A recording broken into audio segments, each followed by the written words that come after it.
you're dead on, right? Getting super clear on what you want, and not just from your career, but from your overarching life. What initially drove me, I did have an entrepreneurial bone in my body before this, but what really drove the decision was, how do I create a life where I can be closer to my family, spend more time with them, and be able to do work that really means something to me. This is CrisisCast 2020 with me, Toby Goodman, a podcast where I get timely wisdom from experts in life and business. These guests will answer my 5 questions, sharing wisdom and insights to help you and me get through this global shitstorm. Today on CrisisCast 2020, Erin Baker has locked herself at home in Michigan since coming back from Mexico 30 days ago. As a coach with a scientific and corporate background, Erin works with clients on their mindset and helps them prepare for their next act so they can make an impact. In our chat today, Erin reflects on past personal crises and how she is drawing strength from those experiences. While fully acknowledging the seriousness of the state of the world today, Erin also brings so much infectious energy and, if it's not too much of an oxymoron, tangible hope for the future. So here's my uplifting chat with the down-to-earth Erin Baker. Before we start the show, I have something for you if you identify as pod curious. It's perfect for you if you're an expert, consultant or business owner. Maybe you're wondering if podcasting is worth the effort, especially now, or perhaps you've tried podcasting in the past but have been disappointed with the results. In this free guide, Podstar, I'll share the exact 7 steps we use to help publish over 2,000 podcasts each month. To get instant access, go to podcastnetworksolutions.com. Hurrah! Here we are. Erin Baker, welcome to CrisisCast 2020. Thank you very much for joining me. Well, thank you very much for having me. So now I know you're in Michigan, you're in Ann Arbor near the CEO. And I'd really love to know from where you are in the world, what your experience has been so far on a local level of the pandemic. I've had a very weird experience. I came home traveling from Mexico, and I live about 15 minutes outside of Ann Arbor, which is a small-ish town in Michigan. I haven't left my neighborhood since March 10th. So I actually don't know what's happening in my town, even though I'm 10, 15 minutes away from the hubbub. It's a very strange feeling of, I live in suburbia. I've got turkeys, I've got geese, I've got coyotes, I've got deer. So I'm in the twilight zone. I have no idea what's happening in my local area. So how are you getting essential supplies? I mean, this is 20th of April, so this is a lot of time you've been isolated on your own.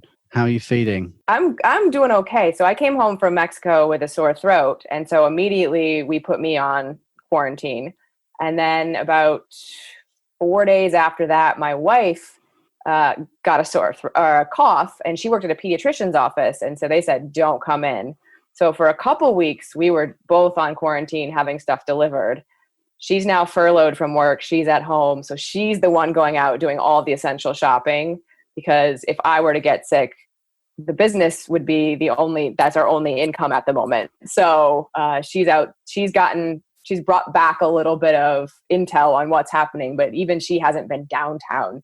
I've only seen pictures. I have a client who is a photographer, and he's taken a few pictures of sort of the deadness of downtown, and it's very eerie. Yeah, there's some photos of central London going around in my community. My wife works right in central London. She works in Oxford Circus, which is as central London as you could be.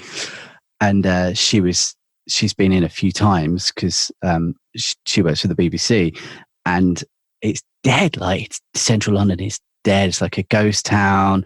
And she was in yesterday on a Sunday, and she drives back through Regent's Park, and she said, yeah, there's been quite a few people that have forgotten that it's lockdown time. So because the weather's been nice, So yeah, I don't know what that means for us here, but yeah, that's strange. So it's all a kind of a hearsay because you've been a good citizen. So yes, you've been reading about it and stuff. It's very similar to, I actually was flying over to Ireland on election night when Trump got elected. And so I was out of the country when Trump got elected and did not experience any of the collective trauma that my world experienced. And I feel very similarly right now. Like, I'm not really in my country right now. Yeah, right. I know what's happening, but yeah, I'm very isolated here, and it's wonderful and very eerie. Yeah. So where were you on the other side of it? Where were you when Obama got elected? I was in California, and that was also a strange day because there was a big proposition there basically banning gay marriage. So we were celebrating Obama and mourning that gay marriage had been legal for 3 months, and they took it away. Oh, weird. Okay. Yeah, so I've been in weird places for different epic moments in the course of the US or the globe, actually. Yeah. Yeah, we remember those things. So talking about the globe, talking about people, what's your take on how we're going to get this through this? What I'm really feeling right now is one day at a time. And what I'm seeing in my world is everybody's having their own experience.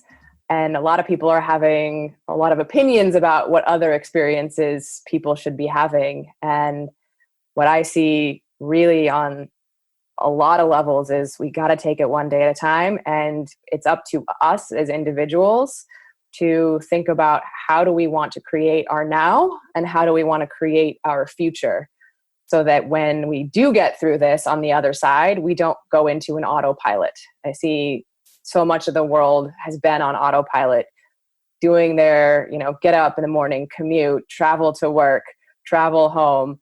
And it could be really easy to fall into some other new normal that doesn't suit us. So I think the best way to get through this is for us to be thinking right now about, well, when we do finish whatever span of lockdown, what do we want? Each of us. It feels to me from the conversations we've had that you're framing this as an opportunity.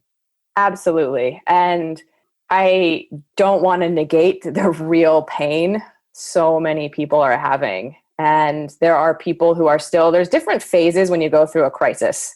And there are a lot of people who are still in this survival mode of being really reactive to what's coming at them because they're facing real job losses, or, in bigger corporations, they might be laying off people.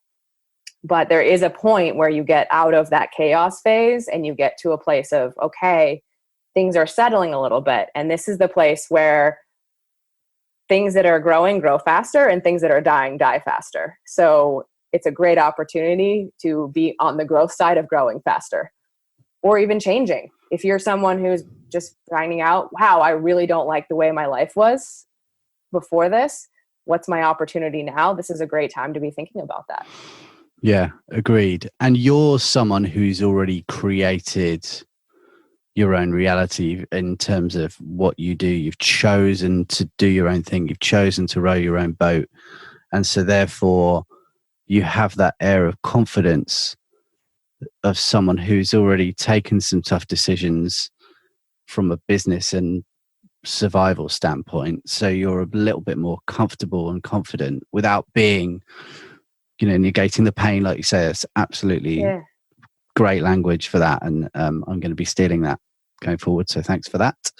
You're welcome. Tell me about looking back on the changes that you've made, because I know that you used to work at Facebook, right? Yes, I did. Yeah. And that was about 3 years ago. I went through what I would consider an equally painful crisis, but on a very individual level. My mother, we don't know the origin of it, but she got a staph infection in her spine that had her almost overnight in the hospital, comatose. The spinal infection went to spinal meningitis, and she was comatose for 4 weeks, which reminds me a little bit of this chaos reactive phase. And then when she woke up, she was told she was never going to move again. And they did at least move her to a rehab hospital, and she spent 6 months relearning literally to move a finger and then another finger and then a hand. And so having been through a crisis with my family on that scale of what are we going to do, having to make some decisions that we were really uncomfortable, and then spending that time together, really being present and not knowing with my mother if she was at where she was going to have a ceiling, because they had told me she's never going to move again. And then she starts moving a finger. They had no idea if she was going to get all of her function back, if she was going to get part of it. And so we had to learn how to be really present and celebrate the little moments of progress, and to be okay with whatever her new normal was going to be. And we didn't know for a while what her new normal was. And she's still working. She's not walking yet. She's gotten everything back, but we still don't know what her new normal is. And so it's a constant learning of, this is where we're at right now, and what's the opportunity here. And it was an opportunity for me in that moment to say, well, what's really important to me? Should I be at Facebook? Should I be with my mom? What do I really want to do with my life? It was a great incubation time of getting really clear, and then saying, you know what, if not now, when?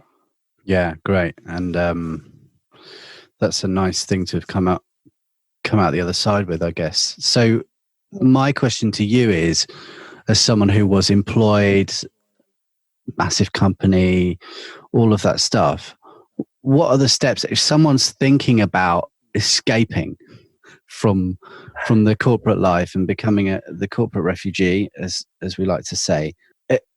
Are there steps that you took that you would say, this is what you need to do first? Thinking about what it is you actually want is the best thing, like some of the best advice I've ever had.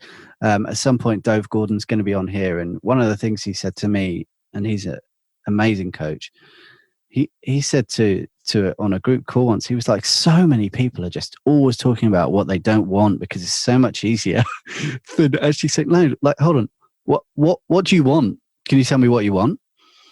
And people just go, well, what I don't want is this. No. What do you want? Like, just say what you want. It's okay. It's okay. And if that's money, then you can say that. Like, it's okay to say that. Don't feel weird about saying that you want an extra, 50 grand a year or whatever it is. And yet people are weird about that stuff. So there's a part of getting over yourself that I certainly have personally been through that. It's okay to want what you want. Secondly, though, I've never had a secure job in my life. Like, I've never been employed by anyone in my life for longer than, I don't know, a year. And even that was a contract. So what are the moves if someone's stuck in a big glass building who's now suddenly getting the taste of the remote life because it's been forced upon them? What happens there? Like, what's your guidance and steps there, advice wise? Yeah, you're dead on, right? Getting super clear on what you want, and not just from your career, but from your overarching life. What initially drove me, I did have an entrepreneurial bone in my body before this, but what really drove the decision was, how do I create a life where I can be closer to my family, spend more time with them, and be able to do work that really means something to me? Because Facebook's a phenomenal place to work and the impact is massive, 2 billion and counting people. But was it the impact I wanted? Not sure. So I spent a lot of time getting clear on what it was I wanted. And that's the advice I have for people. The thing that often happens, though, is you can get yourself stuck in thinking. And then the minute you do it, you figure out it's not what you want. So one of the things I gave myself permission to do was want, try, decide if I want it still, try more. I'm very experimental. I come from a scientific background. And so a lot of my world is go try a thing, decide if you like it then. If you do, keep going. If you don't, pivot. So I waited till I had at least some data that I was moving in the right direction. And then I took a leap, which I don't advise everybody to do. But I just said, you know what? I'm going to go all in on this new path. And if in 2 years it doesn't work, I can go back or do something different. So sometimes I get people to just ask themselves, what's the cost of not taking the leap? Yeah. So what is a leap? Is a leap a letter of resignation? Can be. What was your leap? That was me. Yeah. My leap. Yeah. So I I wasn't working at Facebook anymore. I moved on to Microsoft, but I had coached a couple clients on the side, had enough of a taste thinking this might be a thing. And then I said to myself, you know what? I can't not try this. And I knew myself well enough to know that I needed to go all in. I couldn't do it as a side hustle. Some other people, it makes a lot of sense to build up a side hustle before you resign. For me, it was go all in, and I gave myself a timeline, which was 2 to 3 years, basically. If in 2 to 3 years I don't like this, I'll do something different. It scared every bone in my body. It was not an easy thing. I can talk about it now, but it was the absolute most terrifying thing I've ever done. And it was still more costly to stay where I was at than to be in that constant terror, finding out if this was a thing. So how did you get the coaching thing on the side? How does that come? Because at least that gave you a taster and gave you maybe that little final push over the finish line. So what does that look like if someone's looking to start some freelance stuff on the side and do a bit of hustling, or however you want to frame it? How did that work for you? What was going on there? So I first signed up for, I can't remember which of the two. I had 2 different online courses I took just to get a little taste. I had a coach myself at the time, but I wanted to learn a little bit of the nuts and bolts. And then I just approached 2 people in my life that I knew were interested in their professional development. And I said, hey, I'm thinking about becoming a coach. I'm curious if you'd be down with, for a very reduced fee, me working with you for a few months, and you give me feedback on my coaching, and hopefully I can help you. And 2 people just were immediate, hell yes, let's do this. Just got to take a risk to ask people and be upfront that I might not be good at this yet. Yeah, awesome work. Yeah. Now listen, a couple of weeks ago, we were the world's largest independent podcast production company without a podcast. Right? A complete elephant in the room. And it didn't matter. Like at the time, it didn't matter because the economy was where it was. The business was coming in through the ways it was coming in, and mainly partnership and stuff. And things are changing a little bit. And rather than sit there and panic, it's like, right, let's be proactive. What's one thing we could do that we're quite good at? Oh, I know. Why don't we do a podcast? Like, hello. So, yeah.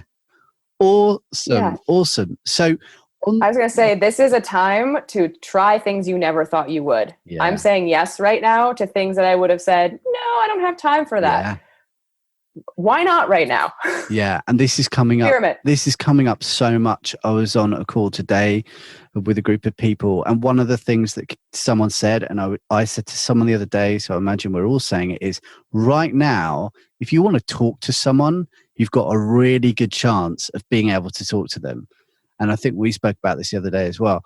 And it's true. Like everyone's finding that there's something innately human about communication and conversation where people will just get the human need of having a chat, and it's working. So it might not be a podcast, but you can speak to people and people are open, and there's a lot of really nice stuff happening with the way that people are behaving and communicating and being open and sharing. That I haven't seen for a long time. Like there's a bit of shadiness from the usual suspects, but it's only one click away from an unsubscribe, and it's all good, So on the other side of all of the pandemic stuff and all being well, there'll be a vaccine and the economies will get back to where we are. What do you think the other side looks like? It sounds like you've thought a lot about the autopilot stuff. And making sure people don't go back into an uncomfortable autopilot. What do you think it will look like, and what would you like to create for yourself? What's going to be your new normal on the other side of this? Yeah, I don't know what it looks like on the other side. It reminds me a lot of my mother with we didn't know what her ceiling was. So it's kind of fun to be in the process of every day things change and sort of guessing without attachment to what it might look like. And for me, it's more of a hope around, really having more people get real conscious about what they want to do in the world, have the impact they want to have in their communities, in their towns, in the world. And I'm also imagining that so often when these big crises happen, innovation happens. And so there's a part of me that doesn't want to speculate because innovation is going to happen and something we're not even anticipating is going to come along. And I'm excited because one of the things I do is work with people who are innovators. I'm excited to be on the path with those people to see, what are they going to create in the world? What are they going to see as a need right now that's going to propel 5, 10, 20 years into the future? And so for me and my business right now, I'm just in the present moment of how can I connect more with these people who are going to be creating the new normal? Yeah, well, and you're creating that too. You've been coaching for a while, which is great, and you're doing great, and you're starting a podcast. Excellent choice. Yeah.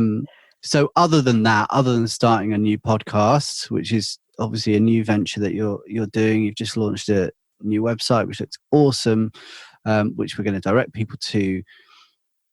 Between starting the coaching and doing the thing, and since lockdown, are you doing other things? Are you doing anything more intentionally for yourself and for your business since you've been constrained to somewhere a few minutes out of Ann Arbor, not really knowing what's going on? Like, what are you doing differently on a personal level first?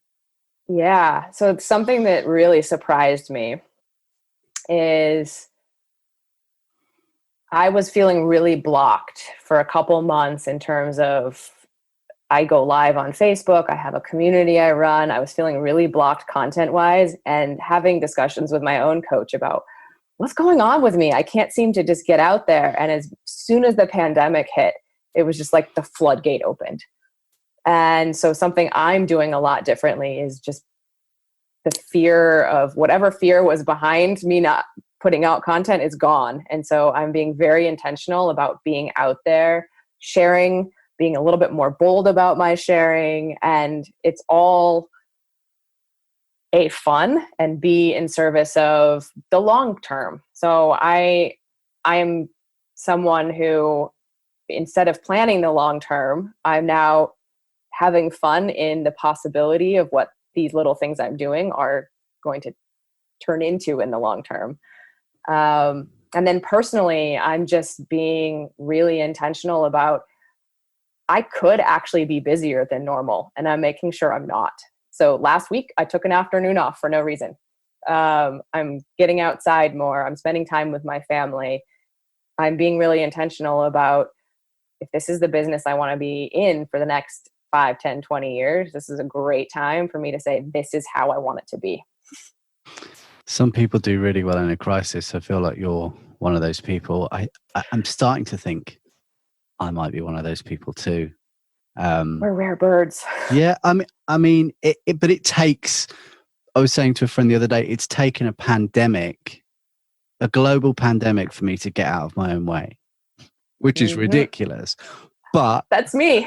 But yeah, it's suddenly you realize all of the shit that you were thinking about, it just doesn't matter. Like, so we're going to try this and we're going to do this thing, and it's okay. And I'm going to take an afternoon off. Doesn't matter.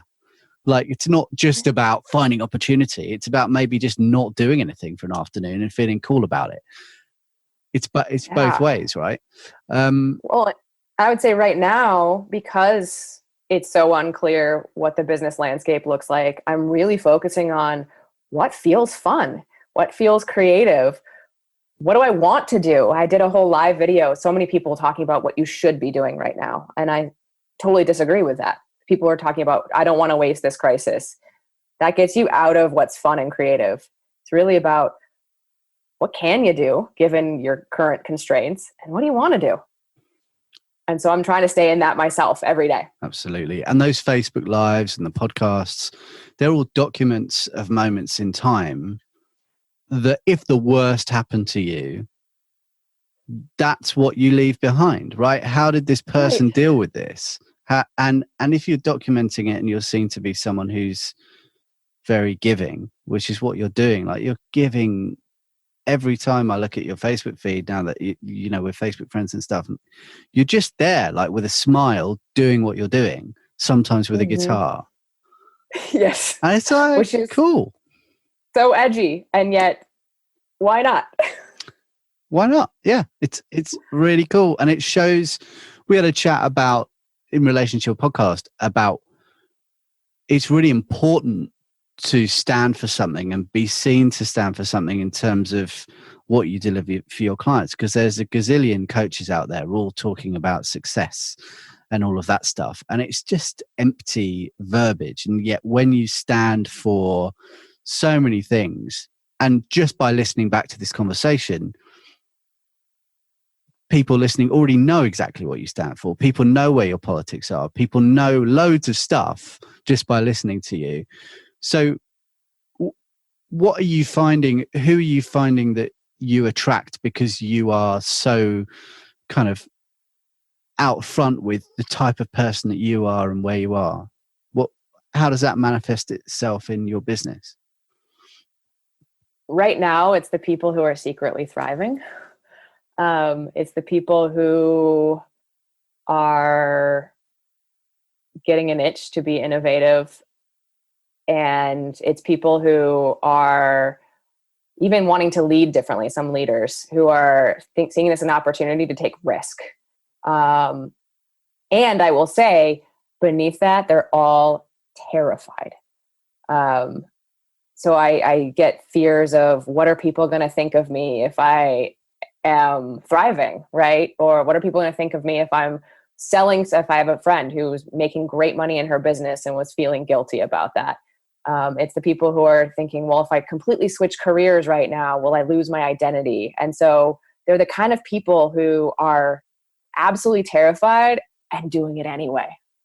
They're taking the risks. They're moving forward. They have this incredible ability, and I think I do too, to feel all the feelings and still go forward, still be focused, still be positive, still be innovative, still go try things. Those are the kind of people I just absolutely adore. Yeah. And they come to me. Yeah, me too. And I think I've had those feelings as well. Not necessarily like in a big way, but I have thought, especially about the community of people that I spent most of my life with, which is musicians. You know, they're in real trouble right now. So a lot of my friends are in real trouble. And I've been doing this thing as well as playing music. And I've sort of thought, well, you know, what does that look like if I'm still actually doing quite well, or maybe even better than I've ever done? And I think what that looks like is I get to give people some work. Like that's what that looks like. If I've got money, then I get to hire some people that I know, and I get to hire some people, you know, the musicians I can hire to help me edit podcasts and to join us and stuff like that, while they're not allowed to go and play in stadiums, right? It's not like they're busy doing that or whatever, or the bottom's dropped out of the industry. It's dropped out of everything.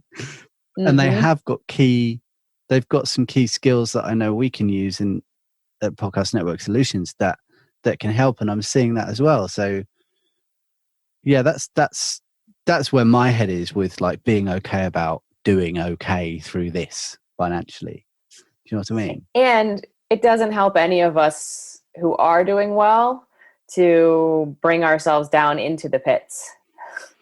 Yeah. We still need to have people who are moving forward, doing what you're doing, you know, being able to give back as much as possible. Yeah. We're all going to be in different places, in different boats with different directions the boats are going. It's totally okay. And the thing I see so much is the need for people to feel the permission to be experiencing whatever they're experiencing, whether they're experiencing complete trauma all the way to they're thriving. Every experience is valid and okay. Yeah. Awesome. Okay. So let's finish up with this one question. And I reckon you're going to keep it positive because you're that kind of person. What have you seen so far since this has kicked off, since your flight from Mexico? Was it Mexico? Mexico, all the way back home since the news cycle in the US. What have you seen that's impressed you or surprised you, even if it's online because you've been at home? Yeah. Creativity, especially in creating connection. So the way people have come together on Zoom calls, everything from dance parties to people playing games with each other to my summer camp had an alumni reunion of like 60 years worth of campers and alumni.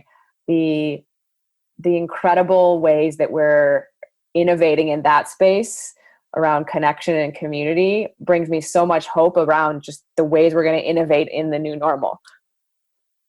And it's been really not only impressed me, but it's surprised me how genius people can be.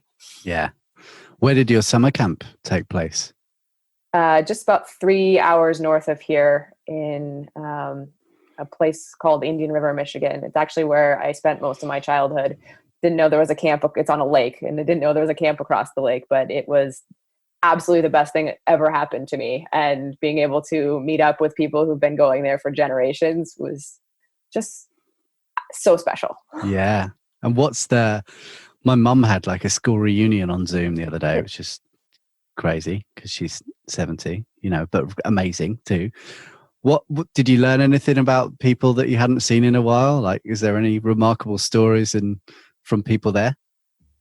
Actually what was cool is hearing about 30 years ago, they changed where things were on camp. So people were referring to places that no longer exist and things that happened there. Right. So that was really, really interesting. And now people having their kids going there and talking about the kids having very different experiences than their parents.